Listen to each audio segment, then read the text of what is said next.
아멘.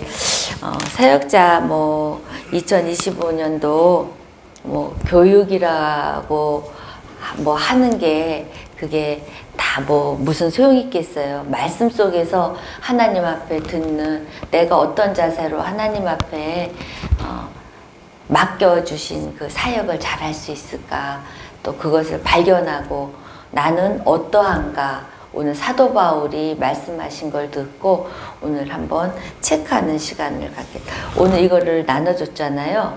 요거 한번 읽어보시고 오늘 갈라디아서 큐티 하면서 한번 보겠습니다.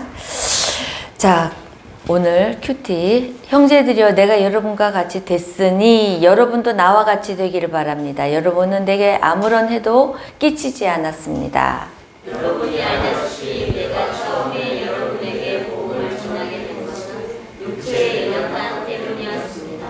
그리고 내 육체의 연약함이 여러분에게 시험거리가 될 만한 것이었는데 여러분은 비웃거나 멸시하지도 않았고 도리어 나를 하나님의 천사처럼 그리스도 예수처럼 환영해 주었습니다.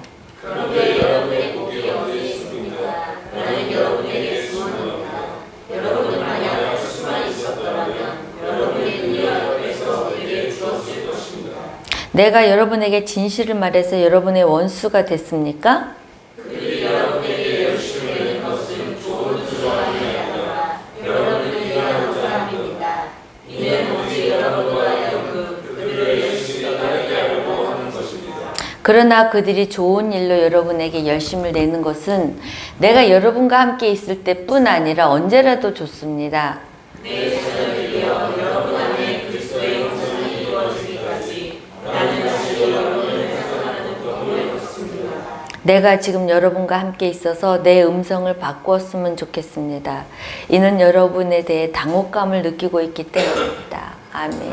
갈라디아서가 어렵죠. 근데 우리 태연 형제 회장님 그 갈라디아서 4장 1절 2절 좀 한번 보여주세요. 갈라디아 큐티책 다 있죠? 갈라디아서 4장 전체 말씀 중에서 주일까지 나가는데 1절 2절에 보면 이거를 또 우리가 건들고 가야겠죠. 목요일까지 우리 3장까지 다 봤으니까. 내가 또 말합니다. 상속자가 어린아이일 동안에는 비록 모든 것이 주인이지만 종과 다름이 없고 아버지가 정해놓은 때까지 그는 후견인과 재산 관리자 아래에 있습니다. 이 말씀이 뭐냐면 예수 그리스도가 올 때까지 후견인을 둔다는 거예요. 재산 관리자. 이 말은. 그러면서 예수 그리스도가 오기까지 하나님이 준비를 시켜요. 말라기 끝나고 준비를 시키는데 그 사람이 알렉산더 대왕으로 보고 있어요. 우리 기독교는.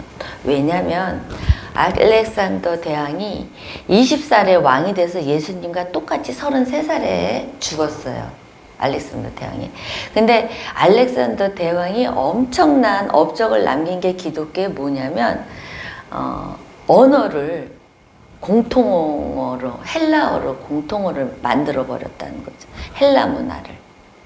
그래서 그 공통 언어가 헬라어가 됐기 때문에 성경을 우리가 구약을 읽을 수가 있었다. 이때 당시 1000년이 넘었는데 히브리 말을 할 수 있는 사람이 없고 언어를 볼 사람이 없었어요. 히브리어가. 너무 오랜 기간이고 또 민족이 다 흩어졌잖아요. 찢어져 가지고 있었기 때문에 막 속국으로 되고 전쟁 치르고. 그러니까 이 문하고 뭐고 완전히 무너졌단 말이에요. 걷다가 또 하나의 또 알렉산더 대왕 때 공인을 해준 게 회당. 10명 이상만 모이면 회당을 할 수 있도록 공인을 해줘서 그때 당시 막 남의 나라에 막 살면서 너무너무 예배가 드리고 싶은 거예요, 이들이. 예배가. 그렇게 예배에 모이는 거 싫다고 성전에서 그러더니 그래 하면서 하나님이 그래 너네 드리지 말아봐 그래 하고 그 나라 이스라엘을 다 뽑아서 다른 나라에다가 심어놨잖아, 이스라엘 백성을. 거기서는 예배 드릴 수가 없죠. 그 문화가 있고 그 완전히 막 그 나라 문화를 섬겨야 되는데, 그러니까 이스라엘 백성들이 너무 하나님이 갈급한 거예요. 배워온 그 모태신앙도 굉장히 중요한 거예요. 그래서 막 하다 보니까 회당을 만들어서 그때 이제 노예 생활하면서 회당을 만들어서 하나님을 막 섬겼던 거예요. 지금 북한처럼 하나님을 막 섬기듯이 회당이라는 곳이 탄생이 됩니다. 여기저기 전 세계 흩어진 사람들이 회당을 통해서 하나님을 섬기는 일이, 거기서 성경을 열심히 연구를 해요. 성경을. 그러니까 어떻게 해요? 히브리어를 갖고 있는 사람들이 군데군데 있죠. 참 그런 거를 보면 인간은 하지 마라 하면은 하고, 해라 하면 안 해요. 그냥 거꾸로. 그게 우리의 본성이 죄악이에요. 그게 죄악. 그래서 이제 알렉산더 대왕 때 그런 일이 벌어졌어요. 근데 이제 알렉산더 대왕이 죽었네. 이제 죽고 나서 장군 4명이서 통치를 하잖아요. 로마로 넘어가기까지. 장군 4명이서 통치를 하는데, 그 팔레비 왕조라고 그러나, 그게? 이름도 톨레미라고도 하고, 팔레미라고도 하는데, 톨레미 왕조라고 하는데, 그 톨레미가 그 알렉산더 대왕이 있을 적에 이집트를 관할하게끔 보낸, 정말 알렉산더가 참 신임했던 군사 그 장군이었는데, 그 사람이 이집트를 다 지중해 쪽을 차지해서 4명 장군 중에 이 사람이 여기를 관할을 해요. 그래서 왕이 되죠. 1대 왕이 되죠. 이 사람이. 근데 이 사람이 그 알렉산드리아 쪽에 내가 꿈이 큰 도서관, 세계에서 가장 큰 도서관을 만들고 싶다. 이렇게 테레미우스인가? 그런 사람한테 맡겼어요. 좀 큰 내 꿈이 그거다. 아주 전 세계 모든 문헌을 다 갖춘, 우리 이 도서관에서 막 가지고 있는 그런 걸 만들고 싶다. 그랬더니 이제 이 사람이 수집을 하는데, 이게요, 그때 당시 500만 권이 있었대요. 거기에 500만 권. 근데 이게 지금까지 있었으면 불가사리한 도서관인데, 이게 전쟁 중에 사라지고 파괴가 됐어요. 책들도. 이제 그때 이제 이 도서관 관장이 그렇게 구하면서, 만약에 이것을 더 확장하고 크게 하려면 히브리 사람들의 성경이 있는데, 그거를 해석을 헬라어로 해서 여기다가 배치해 놓으면 우리 도서관이 최고의 도서관이 될 겁니다 라고 말을 했어요. 이 사람들이 돈이 있으니까 히브리인들을 이렇게 돈을 주고 딱 모아 놓은 거에서, 아 그래? 하고 허락을 맡아가지고 12지파잖아요. 한 지파에서 12명을 착취해요. 최고의 그 엘리트들을 착취해요. 히브리어를 아는 사람, 그 노임 그런 랍비들을 다 착취를 해서 12지파에서 12명. 그러면 다 총 몇 명이에요? 72명. 72명인데 자꾸 문헌에선 70명 한데 70인이 아니라 72명.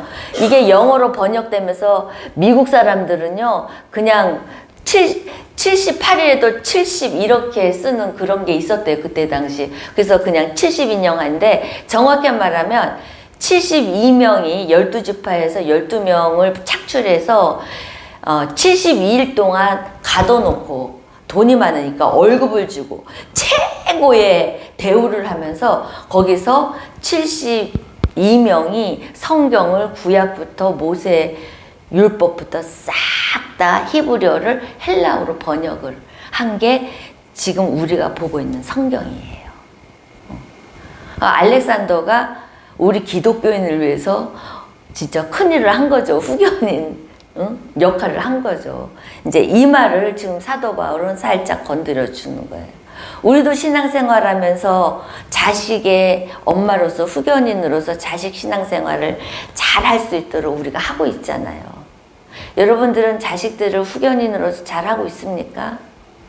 어떤 그 링컨 같은 경우는 그 엄마가 그 아기 때부터 그 11조를 갖다가 가르쳐가지고 엄청난 링컨의 그 11조 엄마한테 많이 혼난 그런 사건들 많이 알잖아요.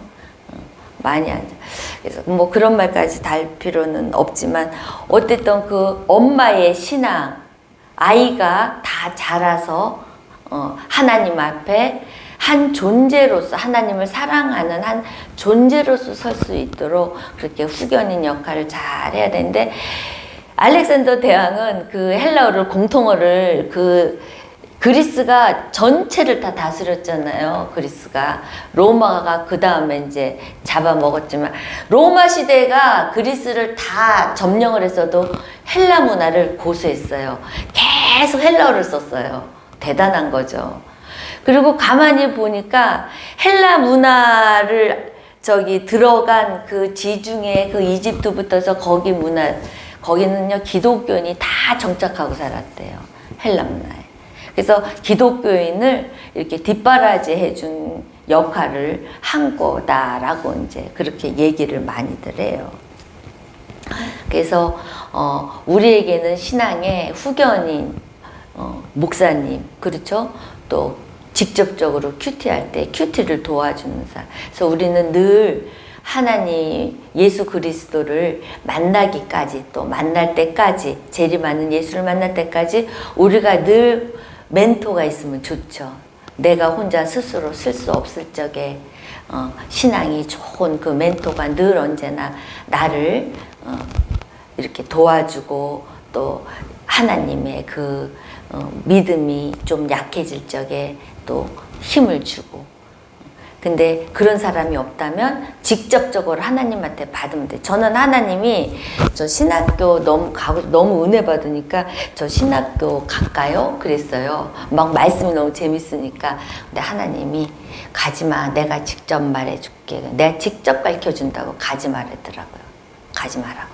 저는 아침에 새벽에 그 말씀을 듣고 뭐 신학을 뭐 하겠다 그런 생각은 죽어도 생각한 적이 없어요. 그냥 하나님이 말씀해 주신다니까 그냥 아침마다 그렇게 나의 후견이 되어 주시는 예수 그리스도를 만나시길 바랍니다. 그렇게 신앙생활을 하시면 여러분도 굉장히 힘을 얻을 거예요. 자, 12절 오늘 말씀 보면 이제 이렇게 말씀해요. 형제들이여 내가 여러분과 같이 되었으니 이런 여러분까지 되었으니 이 문장에서는 두 가지 말을 해요. 내가 여러분까지 됐다. 예전에는 내가 그리스도를 잘 몰랐고 하나님을 알아도 제대로 알지 못했고 그죠? 하나님은 이렇게 율법적으로 살으라고만 알았어 사도 바울은. 그래서 맨날 질책하고 잘못된 거 경질하고 막 잣대질하고 막 자기만 제일 율법을 잘 지키는 사람이냐 그러고 살았다는 거야. 난 제대로 알았지 못. 그러나 여러분도 나와 같이 되기 바랍니다. 그러나 지금은 하나님 예수 그리스도를 제대로 만나서 예수님의 복음을 전하는 자가 되었다. 여러분도 알다시피 그 말 두 가지 말을 하는 거예요 지금. 복음을 제대로 알 때와 복음을 제대로 알지 못했을 때 우리의 모습을 여러분 한번 묵상해 보시기 바랍니다. 오늘 이거 드린 거는요 한 주간 여러분들이 오늘 말씀을 듣고 여러분이 묵상하면서 다음 주 토요일 날 서로 나눔을 할 거예요. 나눔 속에서 나를 솔직히 하나님 앞에 드러낼 때 기적이 나타난 역사가 있는 그 성령의 역사를 저는 지금 기대하고 바라보고 기도하고 있어요. 그래서 이렇게 사도 바울은 예전과 지금 자기를 얘기를 해요. 그러면서 13절 여러분이 알다시피 내가 처음에는 여러분에게 복음을 전하게 된 것은 육체의 연약함 때문입니다. 그 12절에 내게 아무런 해도 끼치 않았습니다. 이 뜻은 내가 그렇게 복음을 전파할 때 여러분이 나한테 해를 안 끼쳤다는 거예요. 잘 받아들였다는 거예요. 그러면서 13절에 알다시피 처음에 여러분이 복음을 전하게 된 것은 육체의 연약함이 있었다는 거예요. 육체의 연약. 14절. 그리고 내 육체의 연약함이 여러분에게 시험거리가 될 만할 정도로 내 육체의 연약함이 있었다는 거예요. 근데 여러분이 비웃지도 않았다는 거예요. 멸시도 안 했어. 근데 또 기가 막힌 얘기를 해요. 나를 천사처럼 그리스도 예수처럼 환영했다는 거예요. 여러분. 여러분 연약한 사람을 볼 때 여러분은 얼마나 이렇게 말을 많이 합니까? 우리 신앙생활에서. 우리 신앙생활에서 율법이 들어와서 누구의 연약함과 약함을 볼 적에요. 율법적으로 그 사람을 막 판단을 해요. 그러니까 참 이 못된 습관이에요. 율법은 나를 보고 나를 판단하고 나를 신부 단장을 하는 그런 용도인데 남을 아주 그냥 신부 단장 시키려고 그냥 얼마나 힘들어요. 그거 듣겠어요? 남이 내가 신부 단장 시킨다고 해서 그 사람이 듣겠어요? 안 들으니까 어떻게 해요? 뒤에서 또 죄 짓잖아요. 무리를 져가지고 그랬대 어떻대 저랬대. 이게 지금 이 신앙생활이 얼마나 지금 하나님 앞에 죄를 짓고 내 삶을 지금 가로막는지를 몰라요. 여러분 사역자들은 지금 얘기 잘 들어야 돼요. 연약한 자를 우리가 품어줄 줄 알아야 돼요. 사역자는. 정말 하나님이 여러분 전도해봐서 알잖아요. 한 사람이 교회 들어오기가 얼마나 힘들어요. 근데 그 연약한 자를 교회 안에서 뭐 그렇다고 사역자가 든든히 쓴 거 아니야. 사역자 중에서도 얼마나 연약한 사람이 많아요. 근데 그 사람이 조금 실수하고 조금 그런다고 해서 그거를 아주 율법적으로 판단하고 그러면 안 된다는 거예요. 사역자들은, 교회 사람들은 안 돼요. 그리고 그래요. 교회 목사님 저 연약한 점이 있죠. 좋은 점도 있지만 그죠? 단점이 많죠. 인간. 뭐 우리만 그러겠어요. 근데 그런 연약한 단점을 가지고 더 머리 나쁜 사람은 나 이 교회 다니기 싫어하고 나가는 거. 시험 들어가지고 나가고. 그런 거예요. 연약함을 내가 좀 더 용납을 못해. 아주 연약함을. 근데 사도 바울은 이때 말라리아 그 선교를 다니면서 말라리아 걸리지 않았겠냐. 그러니까 간질을 막 한 거예요. 간질 막. 말라리아가 피 속에 우리 그 줄라온 민찬식 목사님도 말라리아가 걸렸어요. 그래갖고 막 피 속으로 돌아서 굉장히 성격도 이상한 데 있잖아. 막 아프니까 더 이상해. 막 말라리아병이. 그래서 사도 바울도 이렇게 강한가? 그게요. 그때 당시 고칠 수가 없어요. 피 속으로 안으로 막 돌아요. 그러니까 정신적으로 얼마나. 그러니까 막 간질을 하고 그렇지 않았나 싶고. 또 하나 눈. 예수님을 만났을 적에 그 빛을 보면서 눈의 시력이 점점 해서 안 보여요. 그러니까 성도들이 성경에는 맹인이 저주받은 자로 친단 말이에요. 간질도 저주받고. 그리고 머리가 아예 없어서 좀 그러잖아요. 또 키가 작았대요. 키가 작아서. 그러니까 여러 가지 연약함이 많은데 비웃지를 않았다는 거예요. 성도들이 복음을 전할 때. 비웃지도 않았고 어떻게 됐냐면 천사처럼 예수님을 영접하듯이 했대요. 그러니 사도 바울이 너무 고마운 거예요. 너무 고마운 거야. 니네가 그렇게 했다. 근데 이제 15절에 바뀌죠. 그런데 여러분의 복이 어딨냐. 그렇게 순수하고 나를 받아줬는데 지금 너네는 다 그 순수한 마음이 어디 갔냐. 왜 이렇게 변했냐. 너네 처음 교회 나왔을 적에 처음 명동교회 왔을 때 너네 마음이 어땠냐. 또 좋았을 때 마음이 어땠냐는 거예요. 목사님의 관계, 성도들과의 관계. 그 시절 한번 떠올려 보세요. 지금 그 순수함. 좋을 때는 그 조금 잘못된 것도 그냥 다 받아줘. 내가 좋아하는 사람이 왜 실수해도 다 받아주잖아. 그치?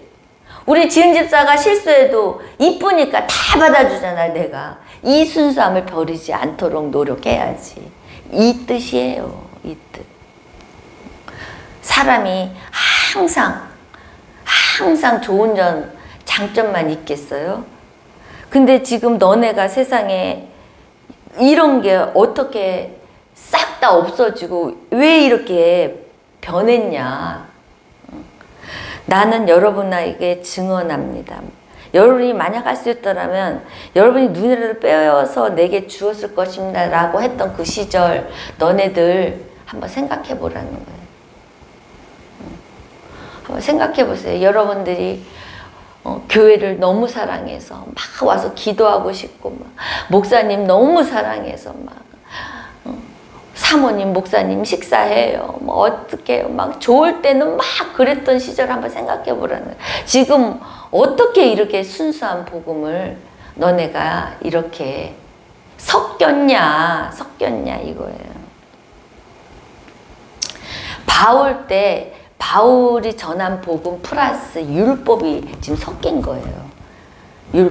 율법이 섞이면요, 율법은요, 굉장히 그 계급, 그 다음에 굉장히 신앙의 표준으로 그 율법을 삼아요. 그러니까 율법이 굉장히 사실은 이 시대 때 문제가 굉장히 많아요. 그래서 예수님이 율법 다 폐했잖아요. 그 마지막 율법, 사랑, 이웃사랑. 그 안에 모든 것이 다 들어갔잖아요. 그래서 이 율법, 등급을 정하는 거예요. 율법 있으면요, 등급 정해요. 장로님, 권사님, 뭐, 신앙 오래 한 사람, 아니면 뭐, 새벽기도 아주 잘 나온 사람, 목요철에 나오는 사람, 뭐, 큐티 하는 사람은 막, 계급을 막 정해요. 성경 통독하는 사람, 뭐, 이런 사람이 신앙이 아주 좋고, 막, 거편으로 막 그래요.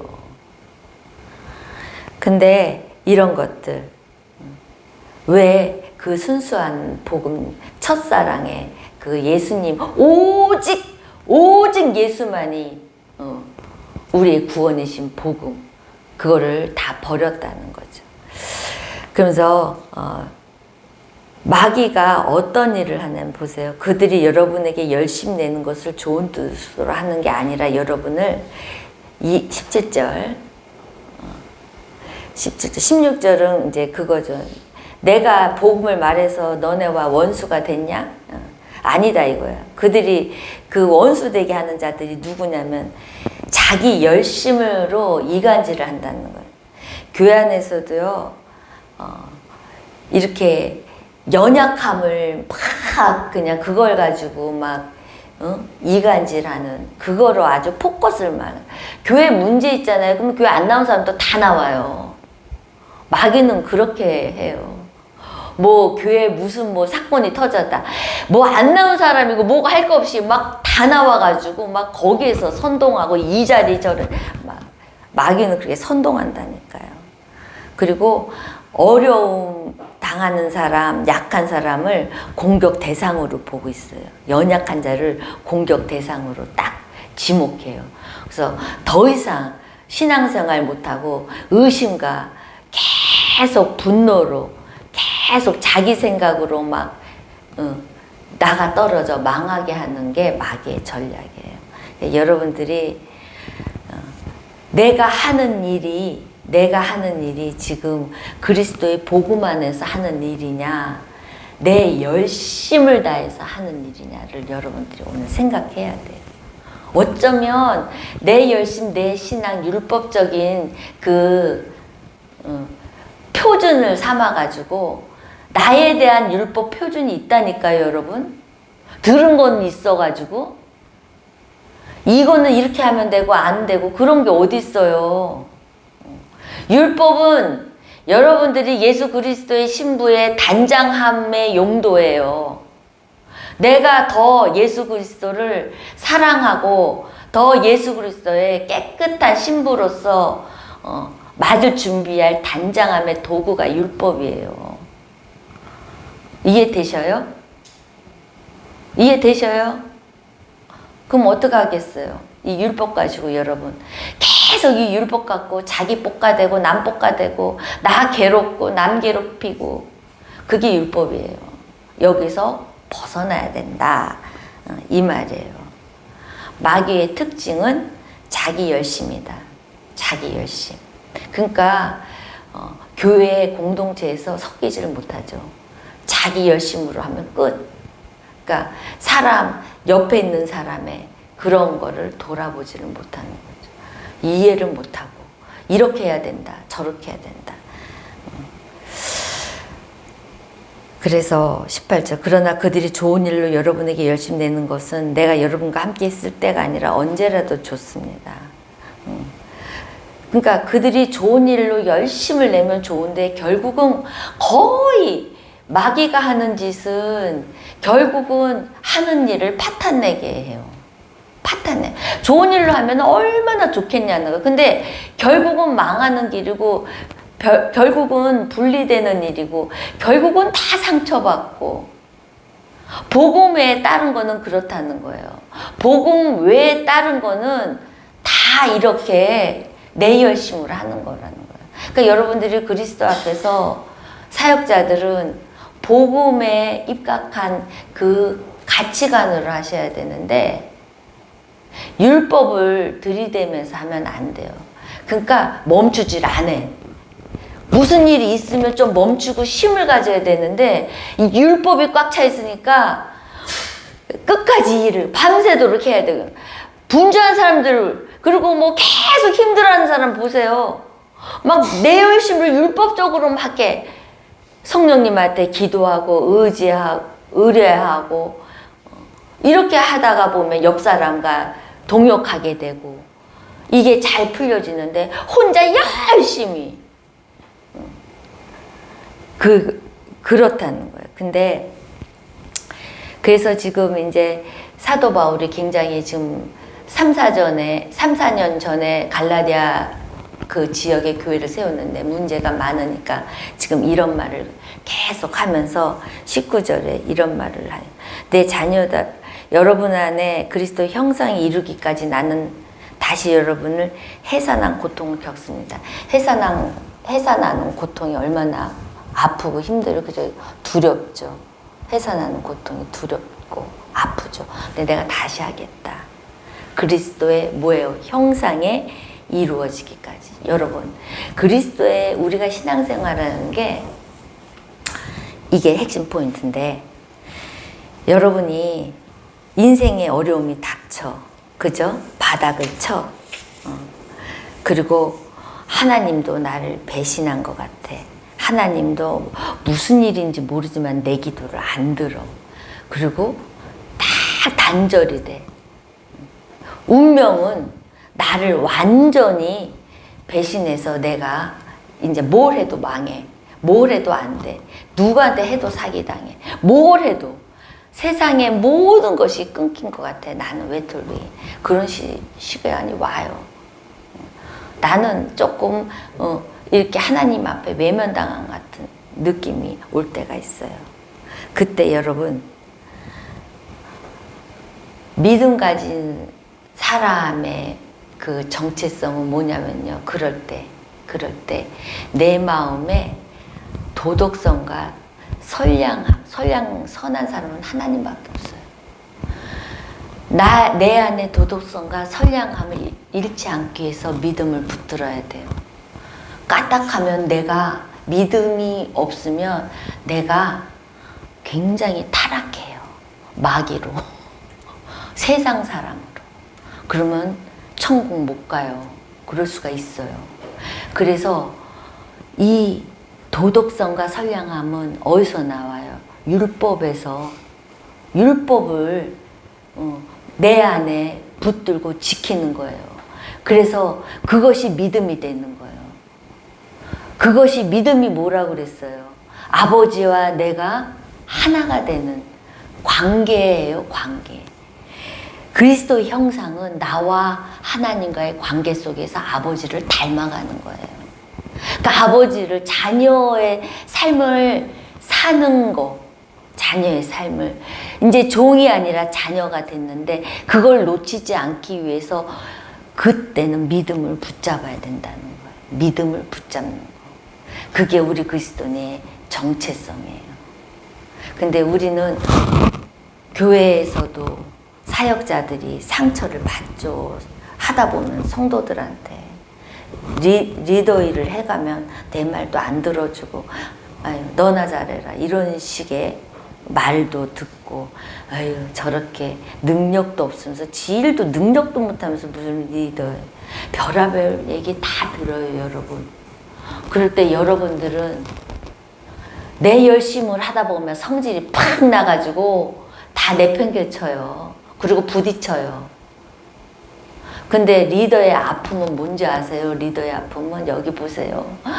내가 그것을 예수 그리스도의 형상 담는 것까지 예수 그리스도처럼 다 받아야 그게 교회가 돼요.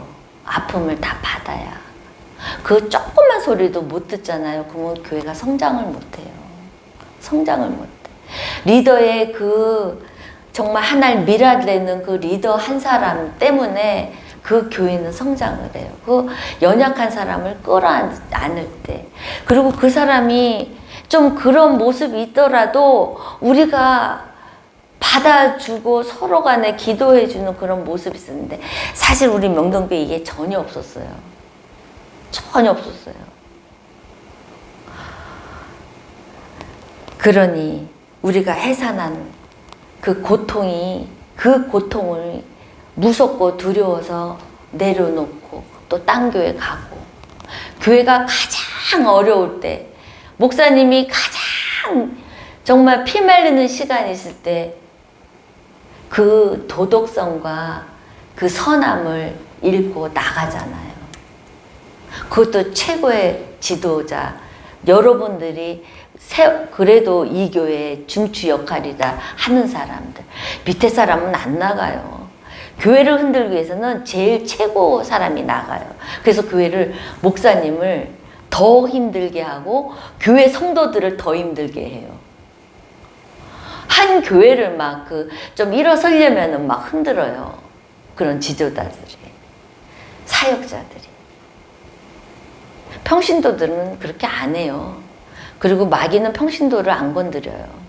여러분들을 건드려요. 여러분들을.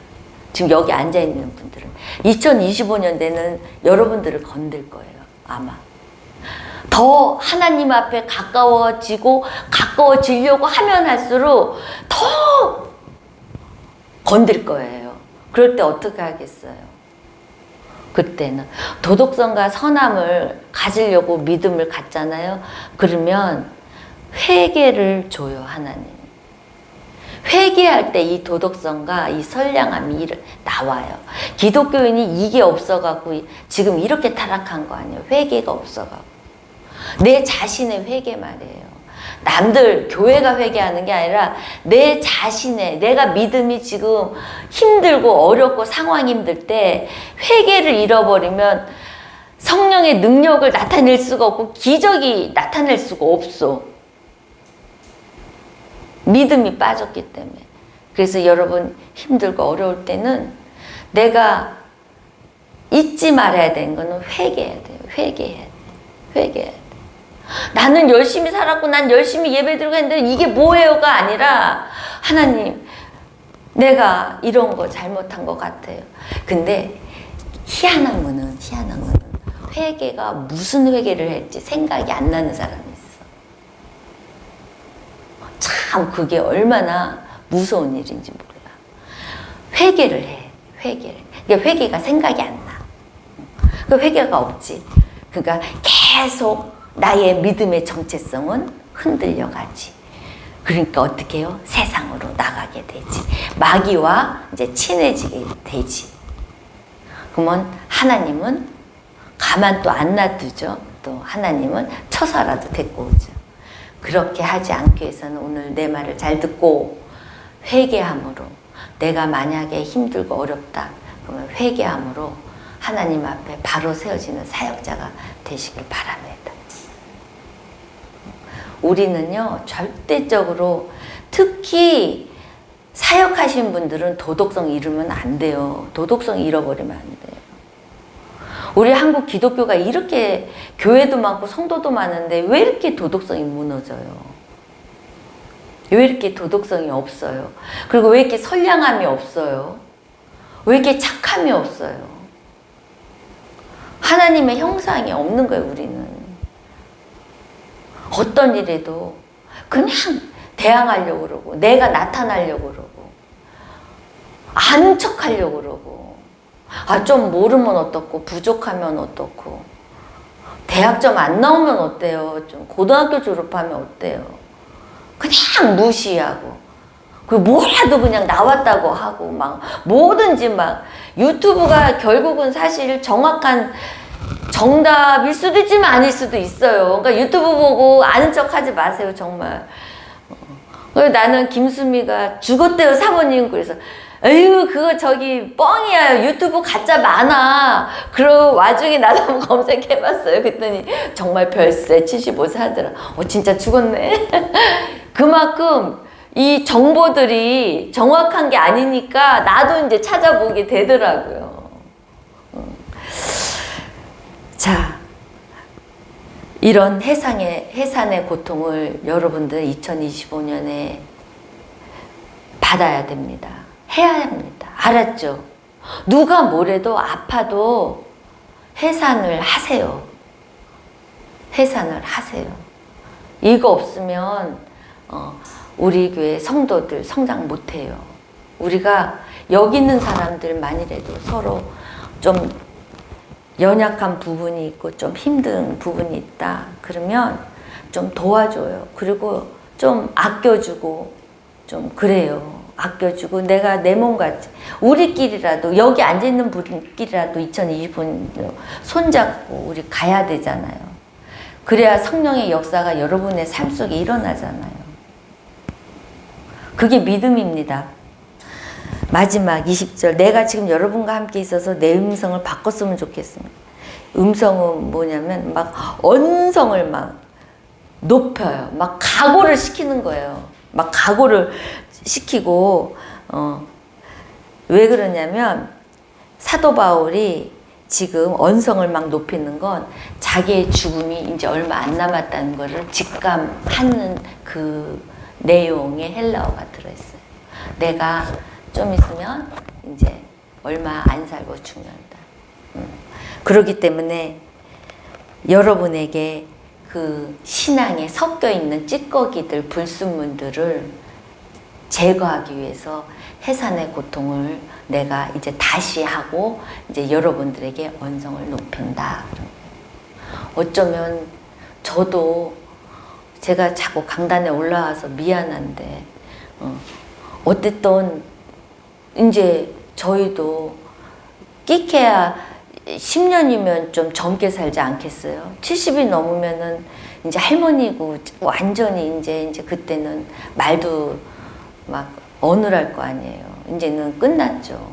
그러니까 앞으로 10년은 정말 열심히 해산의 고통을 제가 겪으려고 다짐을 하는 거예요, 지금. 그 말 사도 바울이에요. 내가 언성을 높인다. 각오를 시키는 거다. 눈치 보고 막 성도들이 삐질까봐 사도 바울이 이제 그렇게 안 하겠다는 거예요. 이제 말하겠다는 거예요. 이제 왜?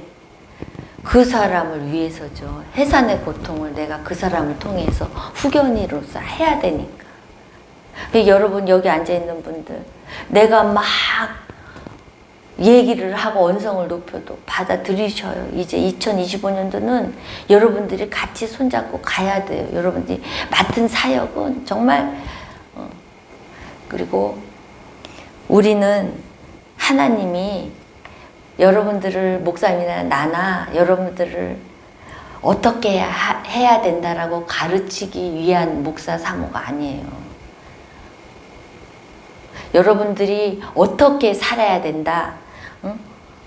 우리가 성경으로 가르치려고 여기 있는 거 아니란 말이에요. 여러분들을 하나님 앞에 한 존재를 어떻게 존재로 하나님 앞에 서 있어야 되나를 끊임없이 같이 고민하면서 싸워야 된다는 거예요. 그 싸움을 여러분과 하는 거예요. 존재로서 한 존재, 하나님 앞에 서는 존재. 그럼 하나님 앞에 한 존재로서 그렇게 올바르게 쓰면 하나님의 관계가 잘 되면 좀 더뎌, 좀 부족해, 헌금을 못할 수도 있어. 그죠? 내가 좀 신앙이 더디게 해서 헌금도 못할 수 있어. 또 헌신도 못할 수 있어. 다들 헌신하는데 나는 좀 더디니까 못할 수도 있어.